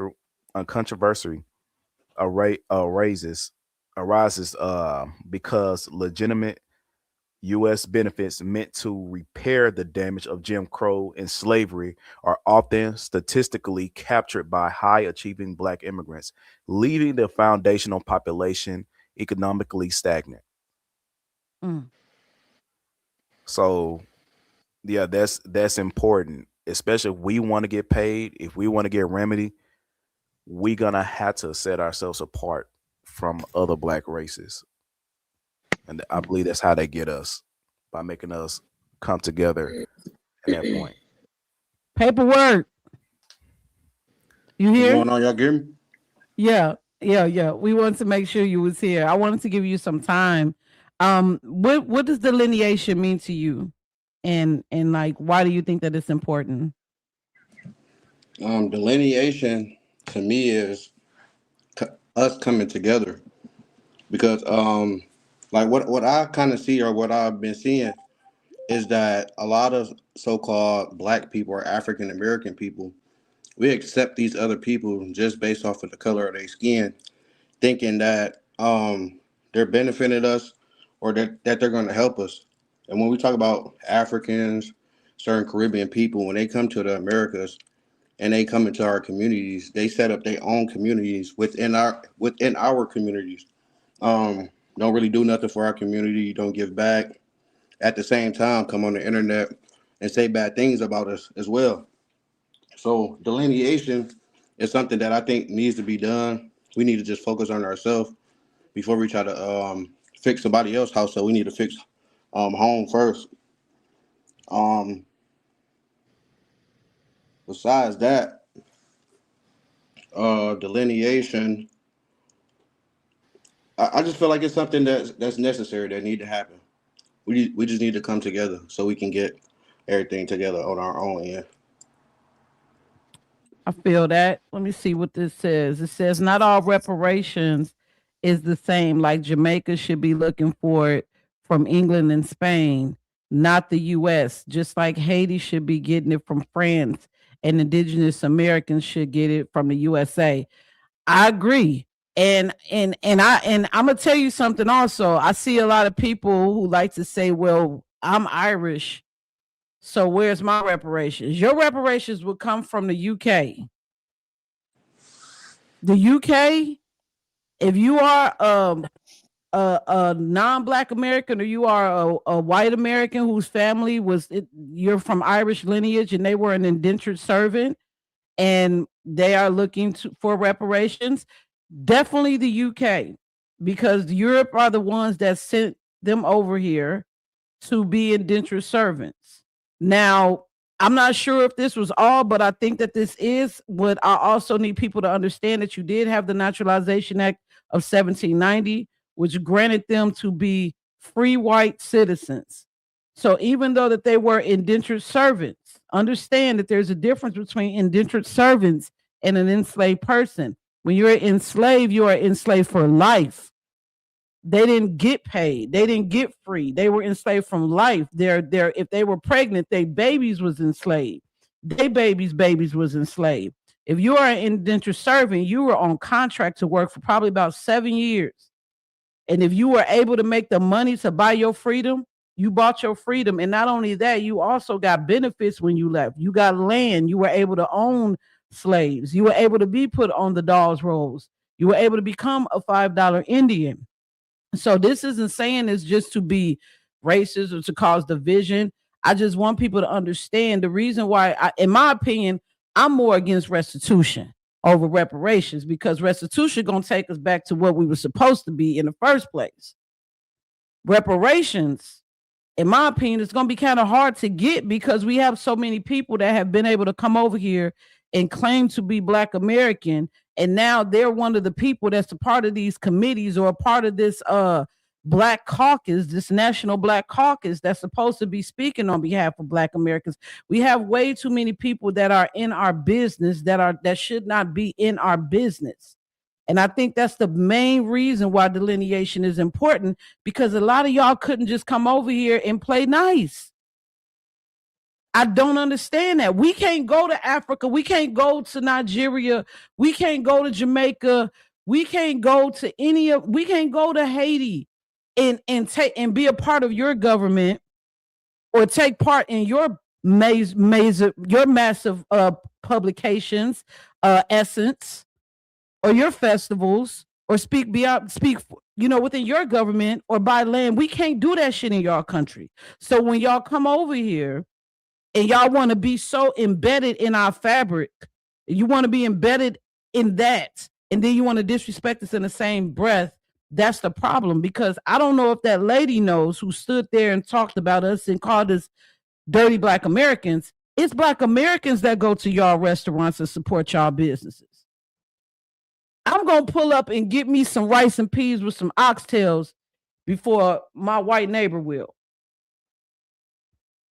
So this is another reason why it's important that you all be very mindful and tell your friends to tell a friend, because it's going to get to the point to where you're going to lose out on money and you're not going to be able to send your money back to your country if we stop going to your restaurants, if we stop going to your lash bars, if we go back to Shaquita in the hood and start getting our hair braided and our hair retwisted, and we no longer are sitting in your chairs. and listening to you all talking your native language, talking shit about us. That's how I feel right now. And I wanted to say it loud and proud on my platform because honestly, I don't have a problem with no immigrants. I love all different types of cultures, but the disrespect is becoming too loud. And when it comes to our white Americans, I really want y'all to know y'all getting cosplayed too. It's people in y'all lineage right now. It's people in y'all community who are claiming to be white because they get an automatic pass when they come over here. And I'm talking about the juice box crew. I'm talking about people who are from Africa, the Afrikaners that came over here, that my president, that I didn't agree with him doing that shit, that are able to come over here, that are a part of y'all culture, who are racist as hell. So because they're racist and because they don't like the melanated people in their land, they come over here and they embed themselves in y'all community. And now you got everybody thinking that every white person that they see is a racist. America, we need to be, that's the only monolith we need to have. If we can't do anything else, it needs to be America first. Because we already see that we got people that's coming over here that look like you and look like me, that don't fuck with none of us. Like you were saying, Shannon, in reference to the white people are misclassified too. Exactly. Yes. They're not identifying who they are, who they really are. It's some white folks out here right now that probably got more blood and more Negro blood in them than I do. But you light skinned, so you could pass. But how would you really feel if somebody said you can no longer classify as white no more? Would you be ready for that? Would you be ready to get knocked down the caste system a peg or two? Because that's all it really is. It's a system. Caste system. That's right. That's totally true. So we gotta get in our mindsets that, like, right now at this point, they're using racism as a way to keep us more focused on the problem and less on the solution. Mm-hmm. And the problem is that we have a government that has deconstructed our history so much that we don't even know what's real and we don't know what's not. So these conversations are necessary. I'm grateful that I'm able to have such just have such amazing people that's on here. And I really hope that everybody follows these people on social media, because look, I could talk about all kinds of stuff on my page, but these people study this shit. Chief Natural studies this. Sun Spirit studies this. Paperwork, Miss OBA, study this, ask them questions, figure out what you need to do in order for you to get those documents and for you to trace your lineage. And then I also want you, Sun Spirit, to talk about the petition that you have, so we could get more signatures and more support, so we could take that shit to Washington, because now is the time to do it. When Trump's out of office, we don't know what we gonna get what we gonna get after that. You ain't got to like Trump. You ain't have to vote for him. But had he not got in office, I guarantee you a lot of the stuff we're finding out about, we probably wouldn't find out about. So when people say, oh, are they getting rid of my history? Good. It's not your history in the first place. Mm-hmm. So go ahead and tell the people what's going on. So if one of Doc or anyone in the chat, can you put the link for the petition in the chat? I'm just going to read a little bit from the petition. This petition we wrote, I believe it's about 3 years. Now we have over 11,000 signatures, and it's called The Remedy for the Misclassified People of North American. And the reason why we wrote this petition, and as I had stated before, it was many of us that were urban Indians that were in different states across the United States that came together and decided that we needed to write this petition. Of course, Phoenix was the spearhead in it, and she guided us in through doing the petition. And we have other people as well. So this is our opportunity to set the record straight about our family histories, the truth about our honored ancestors, and our right to participate in the process of our own restitution, mm-hmm. and restoration. And I told you who the petition was organized by, and it's broken down into 3 R's: reclassification, removal/return, resolve, and restitution. And I'll just read a paragraph under reclassification. Discovery, access, and redress to all known tribal records that provide direct distinction of misclassified American Indians that are in possession of the United States Bureau of Indian Affairs, the National Archives, the Department of Housing, United States Department of Defense, and the United States Department of Commerce. Create a federally commissioned genealogical committee managed by UHIS to examine genealogical findings for bloodline lineage for misclassified American Indians to properly connect birthright, investigate American Indian roles and American Indian artifacts, assets, and discovery and recovery. I'm going to scroll down to removal and return. We're asking for a special committee appointed by the UHS to create report of land removal through exile, taxation, internal displacement, eminent domain, or other methods that displace the American Indian. Resolve.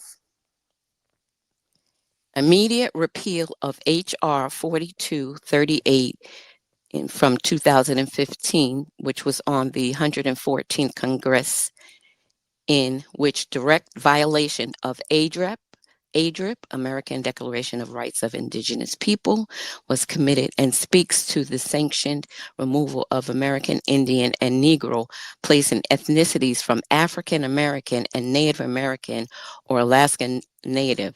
The American Indian was reclassified to Negro per 1830 Indio Removal Act. Within H.R. 4230, Negro has been changed to African American. And I'm going to go down and just read a paragraph from restitution. Immediate creation of public misclassified American Indian trust for allocation of restitution funds, utility toll, transportation toll, and corporate tax to provide ongoing funding allocations to misclassified American Indian trusts. Restitution for fraud, racketeering, and conspiracy committed against the misclassified American Indians and families. Example, illegal amendments, cross out of B's, and of I's to B's, and the number 13 on the census. So basically, we're saying that if it had I for Indian, they crossed it out and turned it into a B. We see these. We see these on the records when we go do our genealogy. And then I'm going to scroll down to the bottom of the petition where it talks about who we're going to be sending this petition to the United States Congress Executive Branch, departments here within the United States Department of Commerce, United States Bureau of Land Management, United States Board of Governors at L, the Reserve, the Federal Reserve, the United States Department of Energy, United States Department of Interior, AI et al., the United States Department of War, United States Bureau of Indian Affairs, United States Department of Housing and Urban Development, the Defense, the Department of Justice, Department of Corrections, all Bureau of Prisons, Federal Acquisition Regulation Departments, the United States Department of Transportation, Department of Health and Human Services et al., Center of Disease Control, United States Department of Vital Statistics et al., and the 57 United States and the jurisdictions there within, including the United States 4 Commonwealth territories, United States Department of Agriculture, United States Federal Drug Administration, United States Bureau of Department of Treasury, United States Department of Education, Department of Homeland Security, Federal Emergency Management, the Department of Veterans Affairs, United States Department of Labor, United States Department of National Intelligence, and United States Drug Enforcement Administration, the Cherokee Nation, the Muskogee Nation, the Choctaw Nation, the Seminole Nation, and the Chickasaw Nation et al., and the 5 civilized tribes. So we serious when we talking about this petition. And if these are some of the things that touch upon you and your family, and you should read through the whole petition yourself. They put it in they put the chat in a link so you can read and see if this resonates with you, and you can share it with your friends and family. You can share it on social media so we can get the word out. I mean, our goal is 100,000 signatures. We're at over 11,000 signatures. And if you when you go down and read some of the comments that some of the people that signed the petition wrote, it's very touching, and it's very it brings it back home. And so I encourage any and everyone to do that. Yeah. Thank you. Thank you. Thank you. Thank you. You're welcome. And if anybody needs genealogy help, they can visit the website at urbanindianheritagesociety.org. You can put the link in the chat for me, Doc or Firewalker, and you can check out our website. The petition is on the website if you want to just go to the website. And if you'd like to donate to us, you could donate on our website. The money that you donate to where the petition is at through change.org keeps that petition. I guess it's their cost for running the petition online. But if you'd like to support us in what we're doing, if you like what we're doing and the impacts of how it's affecting you, you can support Urban Indian Heritage Society. Thank you. All right. Well, thank you. Thank you for that. Thank you for that. I appreciate that. You all, please make sure you all support and sign that petition. Like this whole everything she just said pretty much like kind of aligns up with the next prompt, because we have to be solution based right now. We could talk all day until we blue in the face, but what is the solution? How do we move forward, and how do we get this done? We got 3 years, y'all. We got 3 years. And I'm saying this because even if you don't like Trump, like, bro, like he the only one that probably really honestly give a damn about or even know who we are, like, or even care to even change it or correct it in some way. He might have to go to the Supreme Court, but at least we may not have as much pushback. And we can't say it's a Republican Democrat thing, because we just saw the governor in Virginia, who was a Republican, literally do a whole thing for the Pocahontas ass Native Americans that they got out there. So this is what I mean why I say that, like, it's going to take for us to like band together and get this done right now while we can. We got enough people that are extremely knowledgeable that could really help us lead us in the right direction. So please sign that petition so that way we could get these folks sit straight, because America has a karma to pay. They have a karmatic debt to pay. And if they do not pay it, unfortunately, it's going to fall on all of us. And it's going to fall on people that ain't even got nothing to do with the debt. We dealing with it right now. So, and thank you, Shannon, for signing the petition. Appreciate that. You're welcome. You're welcome. Mm-hmm. I'm going to make sure that I share it. So to end this out, is there a way? And I'm going to start with the people who has some issues. Unapologetically, G, sisters, you here?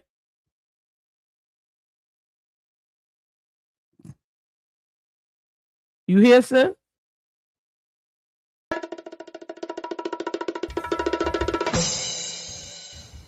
I am here. I am here.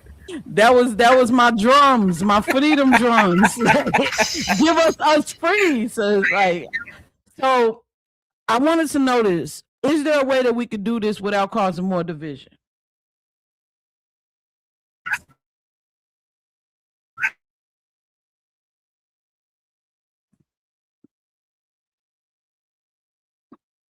I think you hear?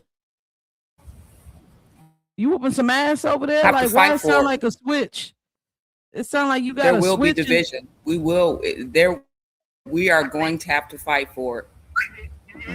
We fight every day for our lives. Every day, just. It sounds like you got will be division. We are going to have to fight. So we're gonna have to fight. Y'all think it's gonna get bloody, or it's just gonna get bloody, or is it, or are we gonna have to fight in court? Well, we're gonna definitely have to fight in court. And I don't even think that the world courts is gonna even be able to help us. Like, I don't know what America has with the world courts, but like there's nothing that America that you could do that we could do when it comes to America and the world courts. You know that there was one culture that tried to sue America for something and they didn't even show up. And you know why I think it is? I think it got a lot to do with our shadow government. I don't even think that it has a lot to do with the people that sit in the White House. I think it got a lot to do with the juice box crew. What you think, paperwork?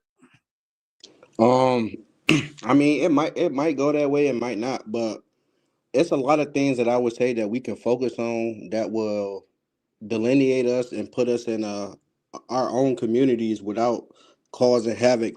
Simple things. I got a few things. Some of the things is like funding and resourcing, and like from the grassroots organizations that focus on like education, health, and housing, or we could like start supporting our community leaders and start just pouring into our own communities. So if we start pouring into our own communities, we're naturally going to be separating ourselves from other people. So if we stop shopping at the Jamaicans and shop with, or getting our hair done by the Africans, like you said, and go to Shaniqua down the street, like that's something naturally that's just going to delineate us without actually causing harm or having bloodshed, unless these people on some weird shit, and you get what I'm saying, try to pull us back in, which they try to do. Like they want our money, but they don't want to deal with us. So that's a couple of things. Educational workshops. We could start building these things, or even coming up online and doing this. We could talk about financial literacy, home ownership in our own communities, and let's just like keep it in our own. Another thing I want to talk about is having like these events. So like when we go to our lives, it'd be 100 people, 200 people, 300 people. We need to start getting out, getting in the field, and like we need to get off TikTok, get off YouTube. I mean, it's cool because we can reach 10,000 people at one time, but at the same time, can we get these 10,000 people on foot in one place? Yeah, I agree. I definitely agree because I was just talking to my partner the other day, and I was just like, yo, like it's cold right now, but I'm building myself up to get out here in this community because I live in Indiana, I live in Indianapolis, and I found out a couple of months ago that they had been hiding the first black baseball team. The first black baseball team in Indianapolis, if you look it up, it's going to say the Clowns, and that's not it. Yeah, the Clowns. Guess what their names was? The Indians? The Black Indians. And they was stumping on shit all through the 20s and the 30s and the 40s. And they just completely removed them from history and replaced them with the Clowns. The Clowns was, I guess, they baseball team is similar to like the Harlem Globetrotters of baseball. So it kind of pushed me a little bit more to even go forward with this. And I feel like, maybe they don't know about the history. Maybe they aren't aware. I'm quite sure they don't teach it in the schools. And then I looked up the black history that they have out here. It's very pan African, and they like 70 and 80. So they probably need some fresh meat. Um, Anybody else want to say anything before I end this live? Y'all want to share, where can people find you? Chief Natural, I'll start with you and then I'll go around the room. Well, how can people find you and locate you and check out your work? Just on TikTok and YouTube. All you do is gotta type cheap natural and you'll find me. Okay. And your book is available on Amazon? Yeah, it's on Amazon and it's on Lulu. Okay. What about you, Sun Spirit? You can find me on Clubhouse under, I'm trying to think, it's under Urban Indian Heritage Society, or just follow Phoenix Moon, because that'll put you into the different houses, because we have a couple of different houses that we talk about history. And I just want to add that on Clubhouse in 2021, when it first came out, when we started getting on audio text. That's how we found a lot of cousins, just through talking about this. At that time we were doing surnames or whatever, family family information and stuff, and I found several cousins, and a lot of us has found cousins on Clubhouse, just through conversations based on where you were from. So you can find that, and I would encourage everyone to look at the SF 181 form, which breaks down race and classification, even though there's social constructs. But no, when you look at the form, that when it comes to Black and African American, it states that it's one of the racial groups of Africa. It doesn't even What? put What is the form again? SF 181. S like in Sam, F like in Frank, 181. It gives you the breakdown of the 5 different racial classifications that we have here in America. Oh, wow. So it's important that you guys know and understand that. Appreciate that. Mm-hmm. All right. Thank you so much. Paperwork. I'm on TikTok and YouTube. You can find me at Paperwork the Great on TikTok, and I got the paperwork on YouTube. I more solely speak on kind of history aspects and kind of the genetic relations to all over the world, and prove how we are genetically distinct from all other populations. Okay. All right. Unapologetically G. You there?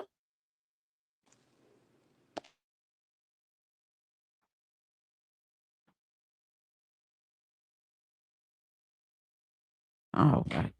All right. Well, unfortunately, I think that she's had some issues all night with her internet. But I greatly appreciate you all for stopping through, from chopping it up with the family, for bringing just a wealth of information. Um, I'm grateful for your presence. I'm grateful for all this information. I'm grateful for what you all do. And we definitely, it's just so important that we have more of this, that we bring more of this to the table so people could be aware. Because we are in the midst of a 2026 land grab right now. Right now.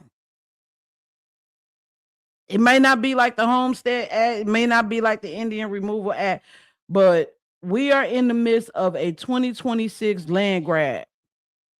And we're seeing it from companies like BlackRock. We're seeing it from a lot of these foreigners, China. I could go on and on and on. You already just saw what happened out there in California when it came to those fires. You think that they just did that was an accident? What happened out there in North Carolina?